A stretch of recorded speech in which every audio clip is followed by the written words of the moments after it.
মদাই হোৱাটো একচুৱেলি মোৰ ধৰ্ম নহয়। মদ খোৱাটো মোৰ কাম নহয়। মনৰ বেজাৰত এপেক দুপেককৈ বহু পেকেই খাই পেলালোঁ। মনৰ বেজাৰে যে মোক মদাহী কৰি তুলিব আশা কৰা নাছিলোঁ মই। মনৰ বেজাৰত এতিয়া নম্বৰ 1 ৱাইনৰ বটল বিচৰা যায়।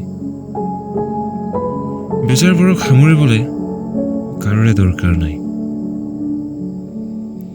ৰাতিৰ শীতানত কোৱাটাৰে বটল খতম কৰি বিন্দাছ হৈ পৰোঁ বিচনাত। মোৰ যেন ডেইলি জীৱন হৈ পৰিছে। সন্ধিয়া যেন এপেকেৰে গল নিতিয়ালে যেন মোৰ নিশাবোৰ পাৰ নহয়। এৰিব বিচাৰোঁ অযথাবোৰক, বহিষ্কাৰ কৰিব বিচাৰোঁ মনৰ বেজাৰবোৰক।